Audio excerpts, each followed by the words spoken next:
ఇంత సమయం నిన్ను చదివించినోడు ఉద్యోగం వీడు ఏమ్మాయి అబ్బాయ్,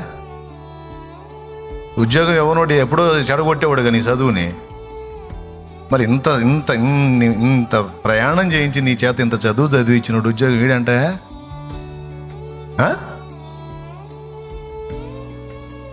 అరే నాస్తికులు నయంగా, దేవుడు లేడని నాస్తికులు నయంగా, శతకోటి దరిద్రాలకు అనంతకోటి ఉపాయాలు అనుకుంటూ తిరుగుతారు వాళ్ళు.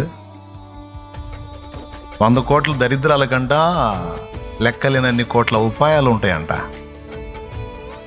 వానికి అంత నిరీక్షణ చూడు దేవుడిని నమ్మనోడికి. అట్లాంటి వాడికి కూడా అన్నం పెడుతున్నాడు కదా. ఏమయ్యో చెప్పు, దేవుడు లేడనే నాస్తికుడికి పెడుతున్నాడా పెట్టట్లేదు అన్నం? ఉద్యోగం ఇస్తున్నాడా ఇవ్వట్లేదా? పొలం పండిస్తున్నాడా లేదా? మరి దేవుడు ఉన్నాడని, ఆ దేవుడు ఎవరో నిజమైన దేవుడు ఏనేనని తెలుసుకొని ఇంత బాగా ఆయన కనెక్ట్ అయిన నిన్ను వదిలిపెడతాడంట ఆయన. నీ దరిద్రం కాకపోతే ఏ దరిద్రం? ఆత్మీయ దరిద్రం.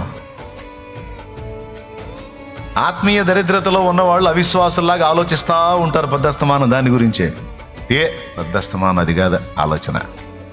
ఇంత చదువు చదివించాడంటే ఖచ్చితంగా జాబు, నీకంటూ బిడ్డనిచ్చాడంటే వాడికి ఒక భవిష్యత్తు.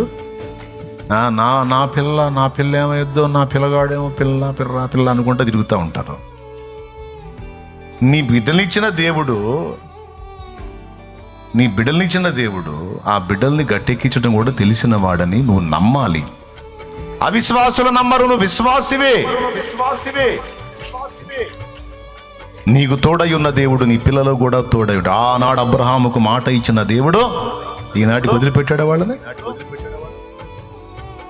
పాటలు పాడటం కాదు, నమ్మదగినవాడు అని హృదయంలో నమ్మాల. నిజంగా కదిలితే పాట పాడదు, నమ్మదగిన.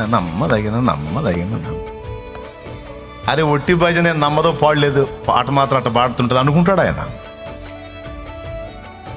నీవు నిజముగా నమ్మితే విచారం అనేది నీ హృదయంలో ఉండదు.